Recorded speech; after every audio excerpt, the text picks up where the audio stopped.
YouTube channel के साथ मैं MK आपको सलाम अर्ज करती हूँ।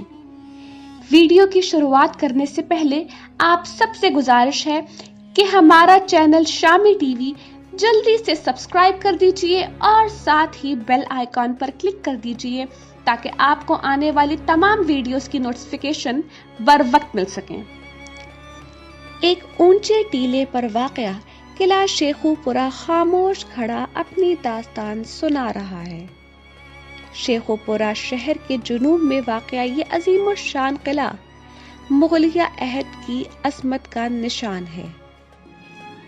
किला शेखुपुरा को मुगल शहंशाह जहांगीर ने एक खास मकसद के लिए तामीर करवाया था, क्योंकि उस वक्त यहाँ पर शिकार के लिए बहुत से ज़राए मुयस्सर थे। इसलिए बादशाह ने अपने पड़ाव के लिए एक अजीम शान किले की तामीर का हुक्म दिया था। तो उसके जहांगीरी के मुताबिक 1607 में शहंशाह जहांगीर ने अपने एक मुश्ताक शिकारी सिकंदर अमीन को इस किले की तामीर का हुक्म दिया था। मुगलिया तर्ज तामीर की भारी भरकम फसीलों में घिरा हुआ ये किला 444 फुट चौड़ाई में और 410 फुट तक की लंबाई में पक्की ईंटों से एक चबूतरे पर तामीर किया गया है। इसमें फसील की चौड़ाई भी शामिल है जो 22 फुट है। कागजात में किला का रकबा 64 कनाल 13 मरला दर्ज है। वक्त के साथ साथ किले की सतह को आने वाले हुक्मरान वसी करते रहे।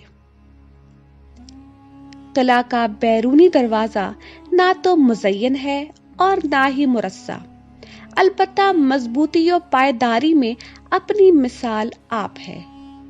कभी इस पर नक्शो निगार रहे होंगे, लेकिन अब नापैद हैं।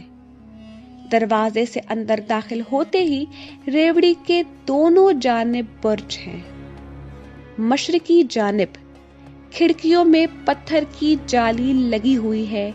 रेवड़ी से अंदर जाने के लिए 2 दरवाजे हैं, एक दाएं जानिब और दूसरा बाएं जानिब। बाएं जानिब चंद कदम चलने के बाद एक कुआं मौजूद है जो शाही काफलों और थके मांदे घोड़ों की प्यास बुझाने के लिए बनाया गया था।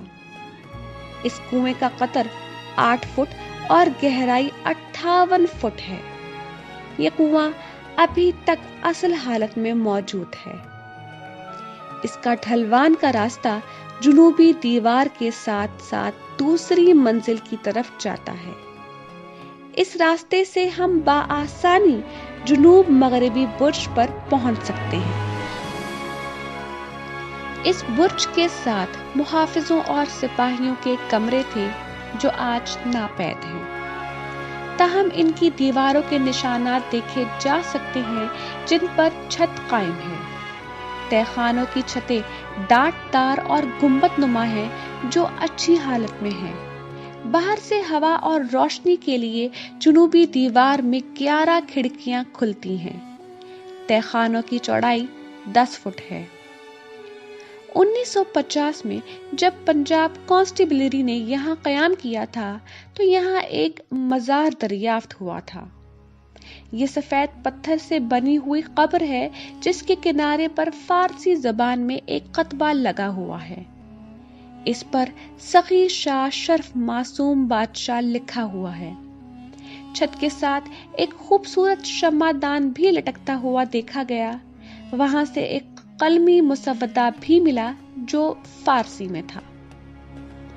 रेवड़ी से आगे बढ़े तो 14 फुट रास्ता मिलता है जिस पर छोटी छोटी ईंटों की सूलिंग लगी हुई है।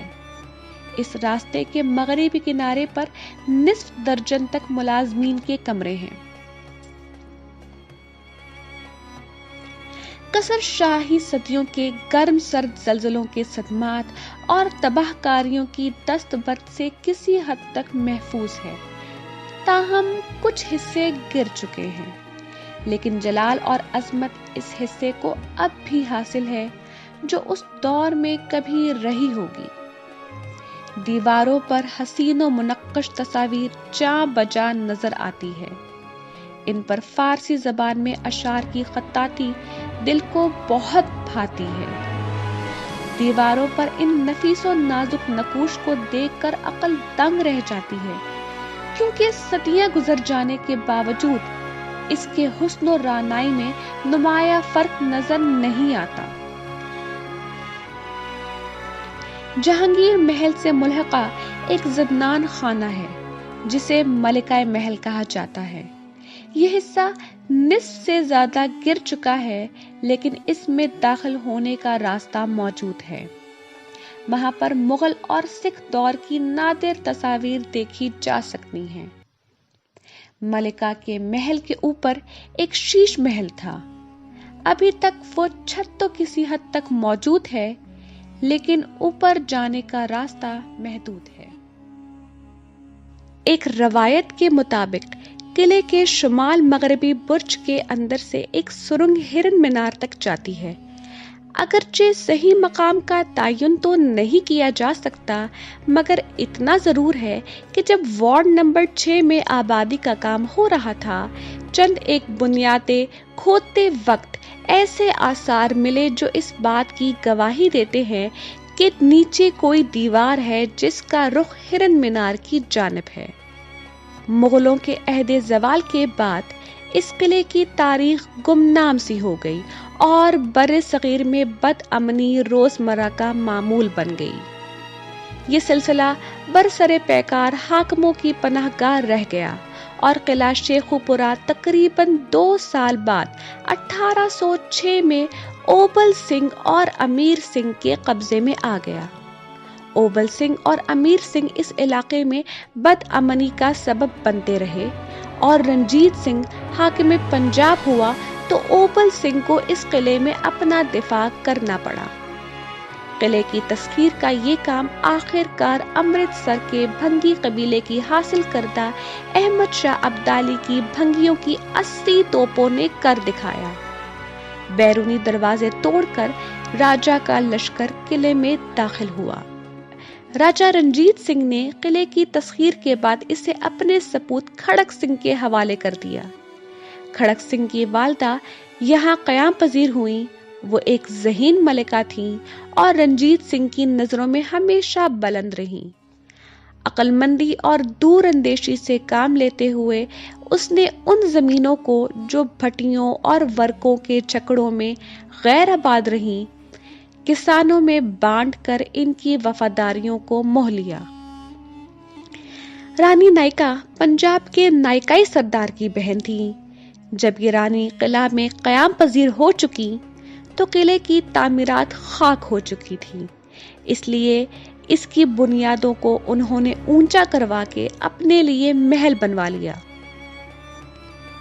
افسوس تو اس بات کا ہے کہ ہماری حکومت ان تاریخی تعمیرات کی جاہ و جلال اور شان و شوکت کو برقرار رکھنے کے لیے کوئی خاص قدم نہیں اٹھاتی، اور رہی صحیح کسر عوام الناس پوری کر دیتی ہے، جو کسی بھی تاریخی جگہ کو کوڑا دان سمجھ لیتی ہے اور کسی بھی طرح کی غیر اخلاقی حرکت کرنے میں کوئی آر نہیں محسوس کرتی۔ آج ضرورت اس بات کی ہے کہ قلعہ شیخو پورہ پر توجہ دی جائے اور اسے مٹنے سے بچایا جائے۔ آخر میں آپ سے گزارش ہے کہ ہمارے ویڈیو کو لائک کر دیجئے، اور اس کے لیے زیادہ محنت کی ضرورت نہیں، تھوڑا سا نیچے دیکھیے، یہاں پر لائک کا بٹن موجود ہے، بس ہلکا سا کلک کر دیجئے۔ ارے کہاں جا رہے ہیں؟ کمنٹ بھی تو کرتے جائیے اور اپنے دوستوں سے شیئر کرنا مت بھولیں۔